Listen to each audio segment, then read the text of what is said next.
श्री कृष्ण का बल।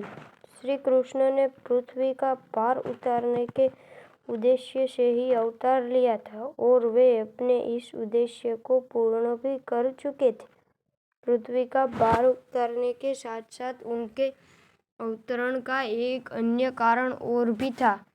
वह कारण था शिवजी को ब्रह्म हत्या के दोष से मुक्त करना। एक बार देवाधिदेव महादेव व उनकी अर्धांगिनी माता पार्वती कैलाश शिखर पर बैठे विक्षोभ कर रहे थे। तभी वहां से 5 वृषभों सहित कामधेनु गाय होकर निकली। उनको देख पार्वती ने हंसकर कहा, हे महादेव, जिस कामधेनु को समस्त देवता व समस्त प्राणी प्रणाम करते हैं, वह कामधेनु इस प्रकार 5 वृषभों के साथ घूमती लज्जित नहीं होती। पार्वती कटाक्ष पर कामधेनु ने उन्हें श्राप दे दिया, हे पार्वती, मेरा उपास उड़ाने के कारण तुम मानव योनि में जन्म लोगी और 5 पतियों की पत्नी बन पांचाली कहलाओगी। मेरा यह वचन सत्य होगा। कामधेनु के शापित वचनों को सुन माता पार्वती इस श्राप से दुखी हो महादेव से बोली, हे नाथ, कृपया मुझे इस श्राप से मुक्त करने का उपाय कीजिए। तब महादेव जी ने कुछ पल विचार कर ब्रह्मा जी के पास जाने का निश्चय कर और नंदीगण के साथ ब्रह्मा जी के सम्मुख का पहुँचे। महादेव जी को अपने सम्मुख देख ब्रह्मा जी अपने चारों मुखों से उनकी स्तुति करने लगे। सहसा तभी ब्रह्मा जी के एक मुख से महादेव के प्रति अपशब्द निकलने लगे।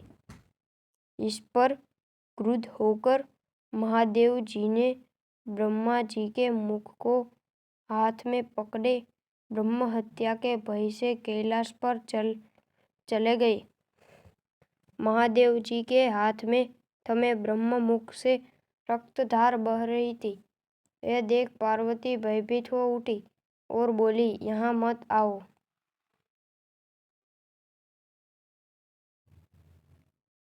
महादेव जी पार्वती के वचनों को सुन निराश भाव से ब्रह्म हत्या के पाप से मुक्त होने के लिए पुण्य स्थान काशी नगरी में आ गए और ब्रह्मा जी के कटे शीश को गंगा में प्रवाहित कर स्वयं तट पर बैठे तपस्या में लीन हो गए।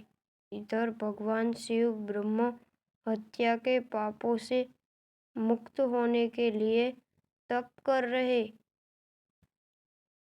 उधर त्रिपुर नामक दैत्य सब देवताओं को कष्ट देने लगा। तब समस्त देवतागण इस विपत्ति से छुटकारा पाने का उपाय सोचने लगे। विचार विमर्श करके विष्णु जी सहित महादेव के पास पार्वती आश्रम में पहुँचे। जब देवताओं ने उनसे भगवान शंकर जी के विषय में पूछा तो पार्वती जी कहने लगी, प्रभु यात्रा के उद्देश्य से मृत्यु लोक में गए हैं। पार्वती जी से ऐसा सुन सभी देवतागण काशी में महादेव जी के पास पहुँचे। देवताओं को देख शिवजी कहने लगे, हे देवताओं, आप किस प्रयोजन से आए हो, मुझसे कहो। तब देवताओं ने उनकी स्तुति कर कहा, हे प्रभु, त्रिशूरासुर दैत्य ने त्रिलोकी तक को विजय कर लिया। अंततः आप कैलाश चलकर उस दुष्ट का वध करके हमारा उद्धार कीजिए। शिवजी उदास स्वर में बोले, हे विष्णु, जब तक मैं ब्रह्म हत्या के पाप से मुक्त नहीं हो जाता, तब तक आपके साथ ना जा सकूंगा। शिव जी का कथन सुन विष्णु जी ने हत्या को बुलाया और कहा, हे हत्या, तू वर मांग ले, किंतु शिव जी का पीछा छोड़ दे। विष्णु जी के वचन सुन हत्या बोली, हे देवताओं, यदि आप मुझे उठर औक्षहिणी सेना का रक्त पिला दे तो मैं शिव जी का पीछा छोड़ दूंगी और त्रिशूरासुर का वध भी हो जाएगा। हत्या की इच्छा सुन विष्णु जी ने उसे वचन दिया कि द्वापर के अंत होने तक मैं तेरी अभिलाषा पूर्ण कर दूंगा। हत्या ने शिव जी का पीछा छोड़ दिया। तब शिव जी ने कैलाश पहुंचकर त्रिशूरासुर से युद्ध कर उसका वध कर दिया। कुछ दिन बाद ब्रह्मा जी ने शिव जी से कहा, आप ब्रह्म हत्या के निवारण का उपाय कीजिए। ब्रह्मा जी कहने पर शिव जी चिंतित हो उठे।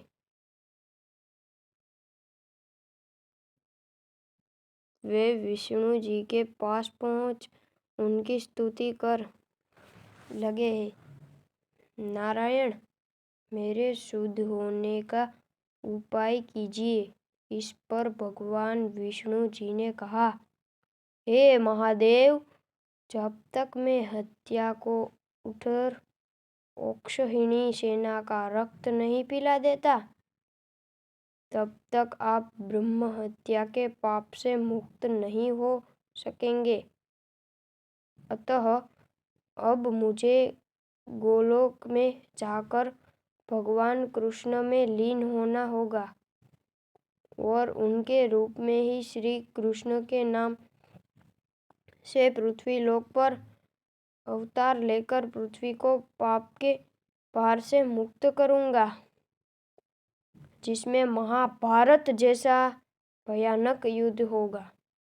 इस युद्ध में उठ रहे औक्षहिणी सेना मरेगी और हत्या उसका रक्तपान करेगी।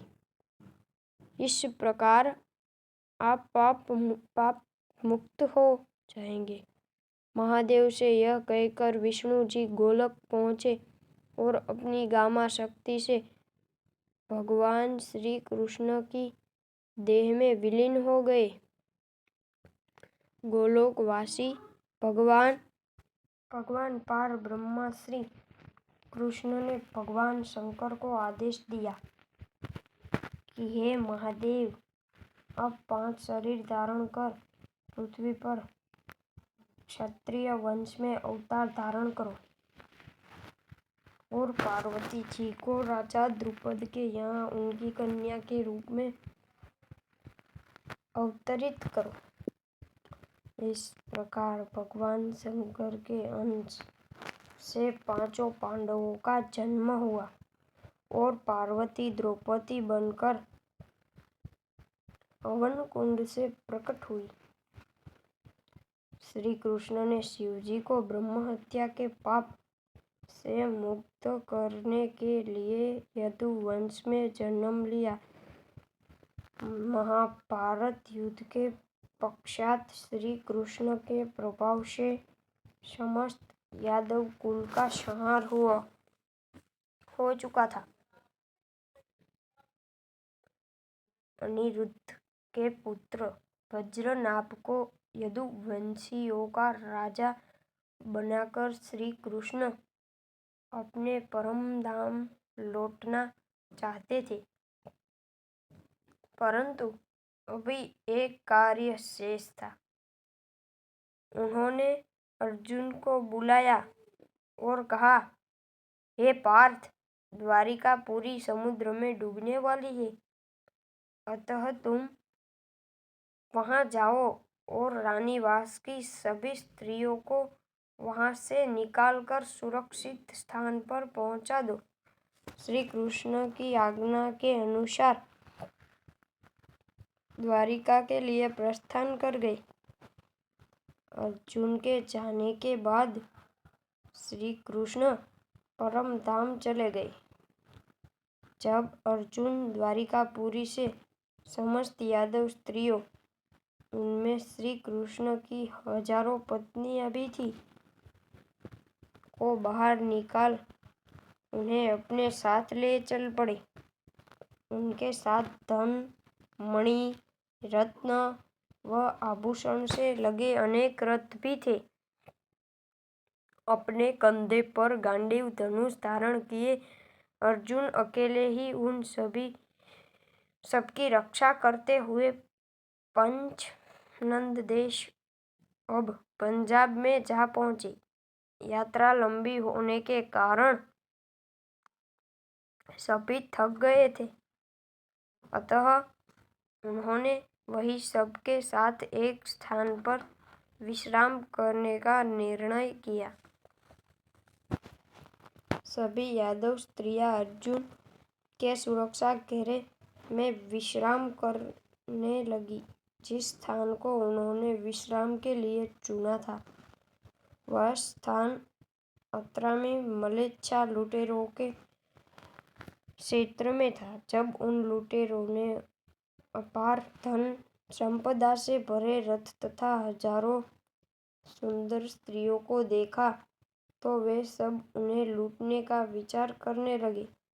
इन सब की सुरक्षा के लिए उन्हें वहां एक पुरुष अर्जुन दिखाई दे रहा था। वे आपस में कहने लगे, भाइयों, देखो तो, ये अकेला धनुर्धारी इतनी सारी संपत्ति जो स्त्रियों को लेकर जा रहा है, जबकि हम संख्या में अधिक है। यदि अब भी इसको न लूट सके तो हम पर धिक्कार है। आओ चलो इस धनवीन सभी स्त्रियों को उससे छीन ले।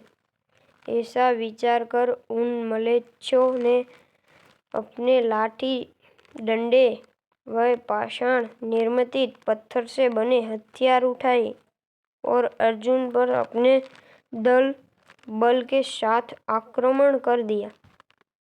उन्हें इस प्रकार आक्रमण करते देख अर्जुन उपहासजनक स्वर में बोले, अरे दुष्ट पापियों, यदि तुम्हारी मरने की इच्छा न हो तो तत्काल लौट जाओ, अन्यथा तुम्हारी मौत निश्चित है। कदाचित तुम मुझसे परिचित नहीं हो। मैं वही अर्जुन हूँ जिसने न जाने इतने बड़े बड़े योद्धाओं, महाबलियों को अपने इस गांडीव से यमपुरी पहुंचा दिया। परंतु अर्जुन के कथन का उन म्लेच्छ लुटेरों पर तनिक भी प्रभाव न पड़ा। उन्होंने आगे बढ़ गांडीव में लदा सारा धन लूट लिया और स्त्रियों को बलात् जबरन घसीट कर ले जाने लगे। यह देखकर अर्जुन क्रोध भरे स्वर में बोले, ठहरो, अभी तुम्हारे अपने तीक्ष्ण बाणों का स्वाद चखाता हूँ। यह कहकर अर्जुन अपने दिव्य धनुष की प्रत्यंचा चढ़ाने लगे, किंतु वे धनुष की प्रत्यंचा संपूर्ण बल लगाकर भी न चढ़ा सके।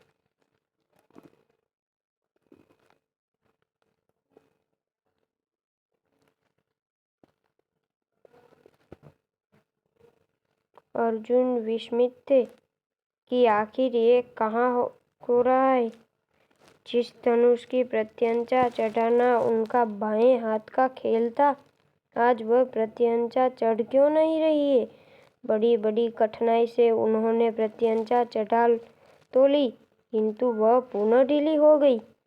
तब उन्होंने अपने दिव्य शस्त्रों का आवाहन करने हेतु मंत्रों का उच्चारण करना चाहा, पर बहुत स्मरण करने पर भी वे उन मंत्रों का ध्यान न कर सके।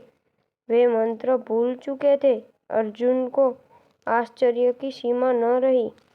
तब किसी प्रकार ढीली प्रत्यंचा से ही उन्होंने लुटेरों पर बाण चलाने की चेष्टा की, तो बाण अपने लक्ष्य को बेंध न सके। कुछ बाण लुटेरों को लगे भी, परंतु वे प्रभावहीन होकर गिर गए। मात्र प्रतिबिंब देखकर ही मछली की आंख बेंधने वाला अर्जुन अपने सम्मुख खड़े लुटेरों का वध न कर सके, यह अनहोनी देख वे विचलित हो उठे। तब उन्होंने अग्निदेव के द्वारा दिए गए अक्षमण बाणों का शत्रुओं पर छोड़ा, किंतु आश्चर्य, वे दिव्य बाण उन लुटेरों की लाठी डंडे से टकराए ही नष्ट हो गए। तब अर्जुन ने अपने धनुष से ही लुटेरों पर प्रहार करने आरंभ कर दिए, किंतु अर्जुन के इन प्रहारों से घायल होने के स्थान पर वे लुटेरे अर्जुन के प्रहारों का उपहास उड़ाने लगे। सहसा अर्जुन को आभास हुआ कि उनके अस्त्रों शस्त्रों की भांति है। उनकी शारीरिक शक्ति भी अत्यंत क्षीण पड़ चुकी है। अत्यंत असहाय भाव से अर्जुन लुटेरों का सामना करते रहे थे। उन्होंने अपनी क्षमता के अनुरूप उन्हें रोकने की भी चेष्टा की, किंतु उनकी सभी चेष्टाओं व प्रयत्नों को विफल करते लुटेरों ने समस्त धन राशि लूट ली और स्त्रियों को घसीटते हुए साथ ले जाने लगे। सभी स्त्रियां कभी अर्जुन को अपनी रक्षा के लिए पुकारती, तो कभी श्री कृष्ण का स्मरण कर रही थी, किंतु उनकी पुकार भी निष्प्रभाव हो गई थी। अर्जुन निस्तेज व सारहीन होकर घुटने के बल बैठ गए, मानो अब उनमें अपने शरीर का बोझ उठाने की क्षमता भी शेष न रही थी। देखते ही देखते लुटेरों, स्त्रियों व समस्त धन के साथ चंपत हो गए। अपने शत्रुओं को धूल चढ़ा देने वाला महापराक्रमी वीरवर अर्जुन आज स्वयं कुछ लुटेरों से परास्त हो गए थे। वे अपनी इस दुर्दशा पर विलाप करने लगे और स्वयं को पुकारते हुए तीव्र स्वर में बोले, हे धनुर्धारी अर्जुन, हे श्रेष्ठ वीरवर कुंती पुत्र, यह आज तुझे क्या हुआ? तो इन नीच पुरुषों के हाथों तुझे इतना अपमानित होना पड़ा। अपने जिन अस्त्रों शस्त्रों व बाहुबल पर तूने कौरवों सहित अनेक दुष्टों का संहार किया, आज वह कहाँ लुप्त हो गया? अवश्य ही यह सब भगवान श्री कृष्ण के साथ रहने का ही परिणाम था, जो तूने महाबली राजाओं महाराजाओं को पलक झपकते ही परास्त कर दिया था। आज जब श्री कृष्ण साथ नहीं है, तो तेरा सर्वस्व नष्ट हो गया। यदि आज भी वे तेरे साथ होते, तो ये मलेच्छ लुटेरे तेरा बाल भी बांका न कर पाते। इस प्रकार विलाप करते व्यथित हृदय से अर्जुन इंद्रप्रस्थ लौट आए, किंतु वहां भी उनका चित्त शांत न हुआ। तब वे महर्षि व्यास जी के पास पहुंचे और उनके चरणों में गिर पड़े। व्यास जी तो ब्रह्मा देवता मुनि थे, उन्हें भूत वर्तमान भविष्य सबकी जानकारी थी, किंतु फिर भी उन्होंने अर्जुन से उसके दुख का कारण पूछा। अर्जुन व्याकुल स्वर में बोला, प्रभु, जिन भगवान श्री कृष्ण की कृपा से हम लोग में बल, तेज, वीर्य, पराक्रम, श्री व क्रांति थी, वे हमें छोड़कर चले गए। उनके बिना हम तीनों के पुतलों की मातृद शक्तिहीन व सारहीन हो गए हैं। जिनकी दया में भीष्म जैसे अजय योद्धा भी मेरे सम्मुख आकर टिक न सके, वे मधुसूदन हमारा त्याग कर गए। जिनके यशस्वी प्रभाव से मैं और मेरा गांडीव धनुष तीनों लोकों में प्रसिद्ध थे, आज उन्हीं श्री कृष्ण की अनुपस्थिति में तुच्छ मलेच्छों ने लाठी डंडों के बल पर मुझे परास्त कर दिया। हे महामुने, मेरे संरक्षण में कई हजारों अनाथों स्त्रियां थी। उन्हें पापियों से बचाने के लिए मैंने हर संभव प्रयास किया, किंतु मैं उन लुटेरों का कुछ भी बिगाड़ न सका। वे मेरी आंखों के समक्ष सभी स्त्रियों व धन को सरलता से लूट कर ले गए। मुझे विस्मय व शोक इस बात का नहीं है कि मैं श्री कृष्ण के बिना बलहीन हो गया हूँ। व्यथा तो यह है कि मैं नीच पुरुष द्वारा अपमानित व परास्त होकर भी निर्लज्जता पूर्वक जीवित हूँ। अर्जुन की व्याख्या की बाबत जान व्यास जी ने शांत व मधुर वाणी में कहा, हे पांडुनंद, तुम अब शोक व लज्जा का त्याग कर दो। यह सब जो भी घटित हुआ वह मात्र काल की गति के कारण ही हुआ है। इस सृष्टि में जो कुछ भी व्यापित है उस काल की उत्पन्न करता है, वही पालन करता है और वही संहार भी करता है। तुम मात्र यही सोच व समझो। व्यास जी अर्जुन को समझाते हुए पूर्ण बोले, तुम्हारा यह कहना स्वतः उचित है कि तुमने जो यशो कीर्ति प्राप्त की थी वह श्री कृष्ण का ही प्रभाव था, उन्हीं की कृपा थी। उन्होंने पृथ्वी को पाप मुक्त करने व उसका भार कम करने के लिए ही पृथ्वी लोक में अवतार लिया था। वह कार्य पूर्ण हो चुका है, अतः वे अपनी इच्छा अनुसार अपने परमधाम को वापस लौट गए हैं। हे पार्थ, इसीलिए तुम्हें अपनी पराजय से व्यथित नहीं होना चाहिए, क्योंकि विजय व पराजय समय के अनुसार ही होती है। फिर वे बोले, जिस समय तुमने अकेले ही भीष्म जैसे अजय योद्धा सहित अनेक महाबलियों का वध किया था, क्या उस समय वे वीरवर योद्धा अपने से न्यून पुरुष अर्थात तुम्हारे हाथों परास्त हो मृत्यु को प्राप्त नहीं हुए थे? भगवान श्री कृष्ण की कृपा व प्रभाव से ही जिस प्रकार वे उस समय तुम्हारे द्वारा पराजित हुए और तुम्हें विजय श्री प्राप्त हुई, ठीक उसी प्रकार तुम्हें भी उन नीच लुटेरों के हाथ परास्त होना पड़ा, क्योंकि उन पर भगवान श्री की कृपा थी। यह जगपति श्री कृष्ण भिन्न भिन्न शरीरों में प्रवेश करके संसार का पालन व संहार करते हैं। जब तुम्हारे अभ्युदय का समय था तब भगवान श्री कृष्ण तुम्हारे सहाय बने थे, और जब वह समय व्यतीत हो गया तब वे तुम्हारे शत्रुओं के सहाय हो गए। अर्जुन शांत भाव से व्यास जी के एक एक शब्दों को सुन रहे थे। व्यास जी पूर्ण बोले, हे पार्थ, तनिक सोचो। कौन जानता था कि इच्छा मृत्यु का वरदान पाए गंगा पुत्र भीष्म तुम्हारे हाथों मारे जाएंगे और ऐसे वीरवर योद्धा को नीच लुटेरों के हाथ परास्त होना पड़ेगा। यह भी किसी ने नहीं सोचा था, परंतु काल के नियम अनुसार दोनों ही बातों को संभव हुई। जिस समय श्री कृष्ण ने भूलोक का त्याग किया उसी समय कलयुग ने यहाँ पैर रख दिया। अतः हे कुंती नंदन, तुम काल की गति को पहचानो। यादव के संहार के पश्चात अब तुम लोगों के संहार का समय भी निकट है। अब तुम यहाँ से जाकर धर्मराज युधिष्ठिर से मेरे द्वारा कहे गए वचनों को अवश्य कहना। इसी तरह अर्जुन के व्यथित हृदय को व्यास जी ने वचनों से शांति प्राप्त हुई। वह उन्हें प्रणाम कर वापस लौट गए। इंद्रप्रस्थ आकर अर्जुन ने व्यास जी के कथन को धर्मराज को सुना दिया। धर्मराज युधिष्ठिर व्यास जी के कथन में छुपे संकेत को सहर्ष समझ गए और उन्होंने तत्काल द्रौपद व अपने भाइयों सहित महाप्रस्थान का निश्चय कर लिया। आगे पढ़े। जय श्री कृष्ण।